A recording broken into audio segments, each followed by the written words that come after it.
नमस्कार मित्रांनो, मराठी मालिकांमधील एक अशी अभिनेत्री जिने साध्या, सोज्वळ आणि खंबीर स्त्रीच्या भूमिका करून लाखो प्रेक्षकांची मनं जिंकली. माझ्या नवऱ्याची बायकोमधील राधिका म्हणजेच अनिता दाते. पण तुम्हाला माहिती आहे का, अभिनयाच्या या यशामागे अनेक वर्षांचा संघर्ष, मेहनत आणि सातत्य दडलं आहे. चला जाणून घेऊया नाशिकच्या एका सामान्य मुलीपासून मराठी इंडस्ट्रीमधील लोकप्रिय अभिनेत्री बनण्यापर्यंतचा तिचा प्रेरणादायी जीवन प्रवास. अनिता दाते यांचा जन्म 31 ऑक्टोबर 1980 रोजी महाराष्ट्रातील नाशिक येथे झाला.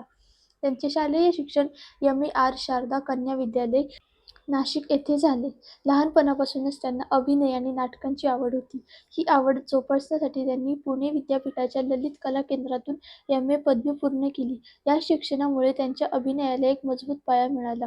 2008 मध्ये सनई चौघडे या मराठी चित्रपटातून अनिता यांनी अभिनय क्षेत्रात पदार्पण केले. त्यानंतर जोगवा, कॉफी आणि बरंच काही, आजोबा, पेईंग गेस्ट, तुंबाड, मी वसंतराव, वाळवी अशा अनेक दर्जेदार चित्रपटांमध्ये त्यांनी आपल्या अभिनयाची छाप सोडली. चित्रपटांसोबतच त्यांनी दार उघड ना गडे, अग्निहोत्र, एका लग्नाची तिसरी गोष्ट, बालवीर, बंदिनी अशा मराठी आणि हिंदी मालिकांमध्ये विविध भूमिका साकारल्या. 2016 मध्ये झी मराठीवरील माझ्या नवऱ्याची बायको या मालिकेने अनिता दाते यांच्या आयुष्याला मोठं वळण दिलं. या मालिकेत त्यांनी राधिका सुभेदार ही भूमिका साकारली. एक समंजस, स्वाभिमानी आणि कुटुंबासाठी लढणारी स्त्री म्हणून राधिकाने प्रत्येक घरात स्वतःची ओळख निर्माण केली. या भूमिकेमुळे अनिता दाते यांना प्रचंड लोकप्रियता मिळाली. सलग अनेक वर्षे त्यांनी झी मराठी उत्सव नात्यांचा पुरस्कारांमध्ये सर्वोत्कृष्ट अभिनेत्री, सर्वोत्तम व्यक्तिरेखा आणि इतर पुरस्कार जिंकले. मालिकांप्रमाणेच चित्रपटांमध्येही अनिताने स्वतःला सिद्ध केलं. मी वसंतराव चित्रपटातील अभिनयासाठी त्यांना फिल्मफेअर मराठी पुरस्कार आणि झी चित्रगौरव पुरस्काराने सर्वोत्तम सहाय्यक अभिनेत्रीचा मान मिळवला. यानंतर वाळवी चित्रपटातील भूमिकेचेही प्रेक्षकांनी भरभरून कौतुक केले.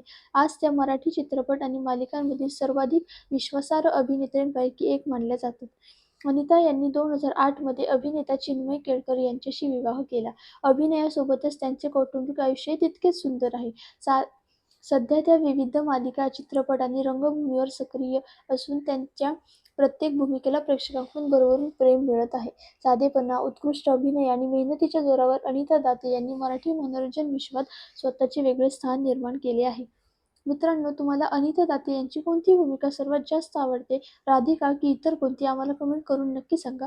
व्हिडिओ आवडला असेल तर लाईक करा, शेअर करा आणि मराठी कलाकारांच्या अशाच प्रेरणादायी जीवन प्रवासासाठी आपल्या चॅनेलला सबस्क्राईब करायला विसरू नका. धन्यवाद.